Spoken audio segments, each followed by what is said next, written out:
So what is the one thing that you cannot do without? The one thing that is always by your side, morning, noon, night? Well, if you're like most people, including me, you'd probably say this thing, your cell phone. Now the question is, how many times have you dropped this little gadget and just cringed, not knowing what you're going to see, what you're going to find when you finally bend down to pick it up? Is it going to be a cracked screen? Is it going to be a device that doesn't even work anymore? Well, today we're learning how likely it is that your phone will survive its next fall and how you can prevent that fall in the first place. Andrew Krasny is a technology and consumer trends expert. Andrew, thank you so much for joining us today. Hey, Jimmy, thanks for having me. You know, really, it is our third hand. We text, we email, we use it as a phone, we connect through social media, we take photos on our vacations, and, you know, we're walking around with a $700 piece of glass in our pocket. It's that's crazy. True. Now, we're talking about a breakability score. What is that? What does it mean?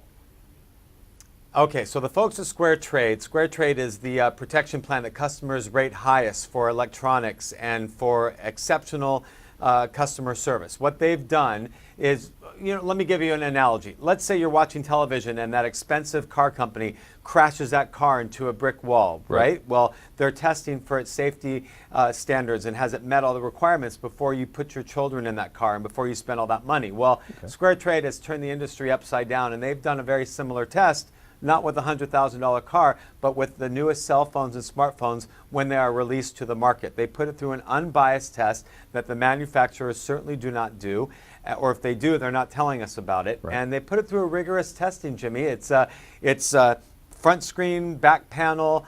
They slide it off tables, they submerge it and drop it into water. They do a significant drop test from different heights, and they really test the phone. And that score is now given to you, and you can make your decision as a consumer of which phone you want to purchase. And it's just released its latest with its 4 most recent phones. So, Andrew, have you got some that you can share with us?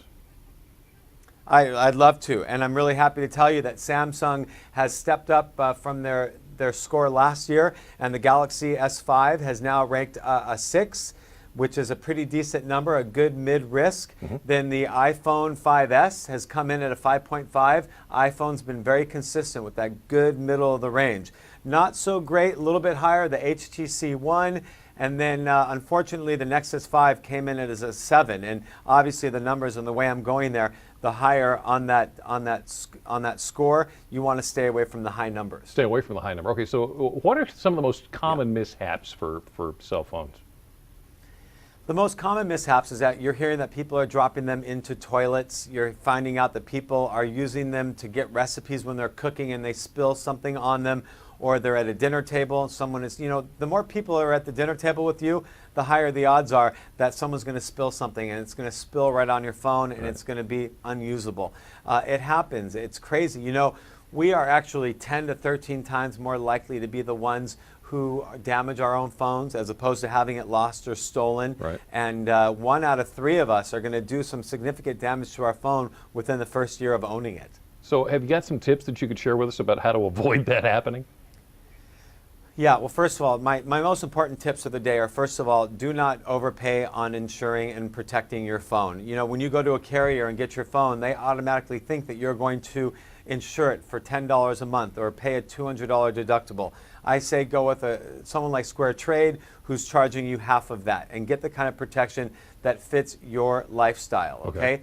Then some of the tips are about your phone is, don't put it in your back pocket so you can sit on it and crush it. Do not use it near liquid ever. If you drop your phone a lot, get a protective case for it.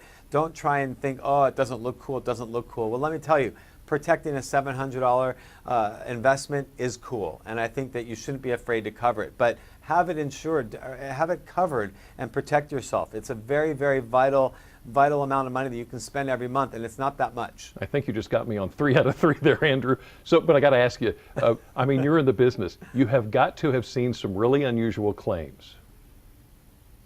Yeah, you know, we just found out that that a kid took it in the bathtub. We found and wanted to see if it worked under the water. Somebody dropped it in a porta potty. Oh no! And that takes the case for me. And you don't, and Jimmy, you don't want to drop it in the porta potty because you know what happens. Yeah. you got to go and get that phone. Who's going to go and get that phone for you? Because I'm not going to go get You can't it. just, someone's got to get it because you got to prove that that phone was damaged, right? That's right. So don't take your phone into the restroom. And also, so many of us are doing business on our phones. I don't want to know if you're in the restroom when you're on the phone. I don't want to hear a toilet flush. I don't want to hear that echo. You know you can bust somebody when you hear that echo, or you can hear the fan going. Don't use it in the restroom. Don't do that. Andrew And Kresny. put it in your, what we do, we put it in our glove compartment also when we're driving, so we're not tempted to text or take our eye off the road. Right. Put your phone in the glove compartment and get it out and put it in your pocket instead of getting out of the car when it's on your lap and it falls from your lap and it crashes onto the floor. That is an excellent idea. Don't want to do that. Andrew, thank you so much. Andrew Kresny, All right. consumer and technology pleasure. expert. If you'd like to know more about what Andrew just had to say, including steps that you can take to prevent a cell phone mishap, just go to delmarvalife.com and click on the Show tab. Okay, now let's go back to the iPhone. Security expert Andreas Kurtz says the latest version of Apple's iOS 7 software fails to encrypt email attachments, leaving the user vulnerable to hackers.